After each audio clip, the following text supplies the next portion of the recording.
রাজধানীর অন্যতম জনবহুল এলাকা মোহাম্মদপুর এখন অপরাধের কেন্দ্রে পরিণত হয়েছে। সরকারি হিসাবে ৭ লাখ হলেও বাস্তবে প্রায় ২০ লাখ মানুষ বাস করে এই এলাকায়। অথচ তাদের নিরাপত্তায় পুলিশ সদস্য আছেন মাত্র ৩১০ জন।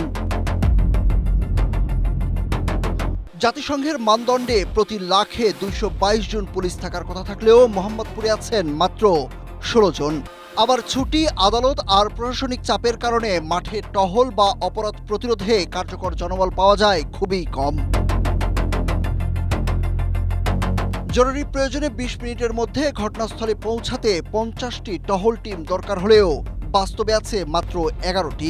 গোলসেন্স গ্রুপ আপনাকে দিচ্ছে 5 স্টার হোটেল ওনারশিপের সুযোগ। বিস্তারিত জানতে স্ক্রিনে দেওয়া হোয়াটসঅ্যাপ নম্বরে এখনই কল করুন।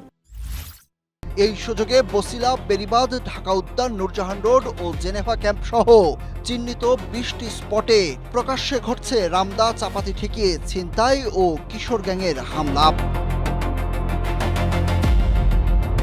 আর এসব অপরাধ করে সহজেই পার পাওয়ার উপায়ও আছে তাদের কাছে।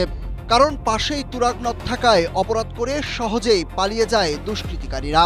পুলিশ কর্মকর্তারা পরিস্থিতি উন্নতির কথা বললেও পর্যাপ্ত টহল ও জনবলের অভাবে আতঙ্কের মধ্যেই দিন কাটাচ্ছেন মোহাম্মদপুরের বাসিন্দারা।